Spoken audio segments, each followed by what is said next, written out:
You know, the dream of owning a home, it's a powerful one. And when you look at your finances, there's this big pot of money that seems so close you can almost touch it, your 401k. And hey, it's an idea that's even been floated at the highest levels. Why not use your retirement savings to fund that down payment? On the surface, it sounds so simple, right? So empowering. But what if it's actually a trap? Let's dig in and break down the real cost of unlocking that front door. So yeah, that's the big question we're tackling today. With housing costs just going through the roof, you might be looking at your retirement account and thinking, bingo, there's my solution. It feels like this tempting shortcut to finally getting the keys to your first house. But is it a smart move, or is it a decision you might end up regretting for decades to come? Well, right off the bat, the experts have let's just say, a very strong opinion on this. It is not subtle at all. When Robert Johnson, a professor and the CEO of Economic Index Associates, flat out calls it an absolutely terrible idea, you've really got to stop and ask, why? What is he seeing that makes this seemingly helpful idea so incredibly dangerous? Okay, so first, let's be fair and understand the appeal. The logic is pretty straightforward. Let's help more people achieve home ownership, and in theory, that should create more financial stability for American families. Makes sense, right? And let's be honest, the struggle is absolutely real. Trying to save up tens of thousands of dollars for a down payment while you're also juggling rent, bills, and just everything getting more expensive, it can feel completely impossible. And that feeling, that difficulty, is exactly why dipping into a 401k seems like such a reasonable, maybe even necessary option for so many people. But this is where we run into the first hidden price tag. See, this isn't just about moving money from one pocket to another. There is an immediate, very tangible cost to pulling that cash out early. All right, let's play with a nice round number to see how this works. Let's say you're 35 years old, and you decide to withdraw $100,000 from your 401k for your dream home. You've got the house picked out, you've done the math, and $100,000 is the magic number you need. Now, here comes the catch. The IRS doesn't see this as you just moving your own money around.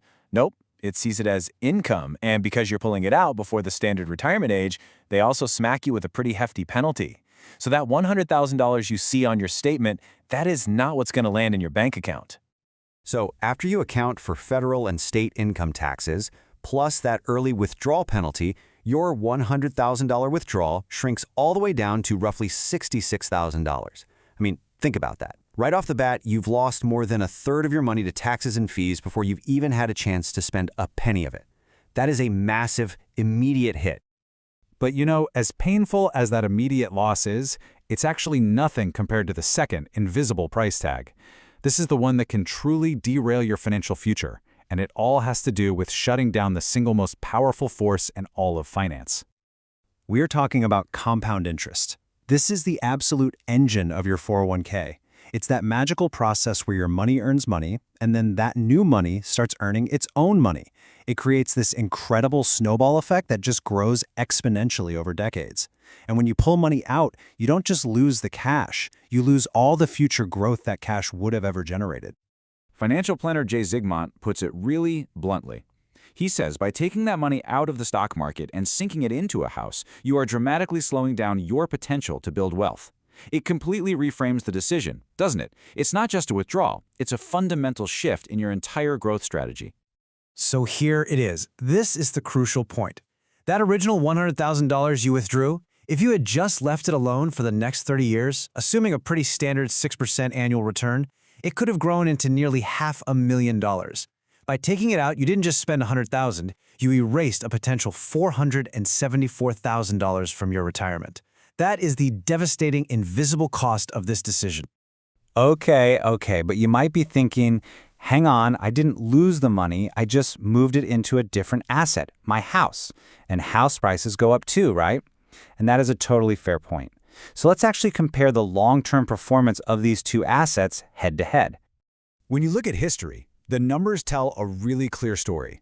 The S&P 500, which is a great benchmark for the stock market, has averaged around a 7% return after you even account for inflation. Housing, on the other hand, has historically grown at a much slower pace, somewhere between 3 and 5% per year.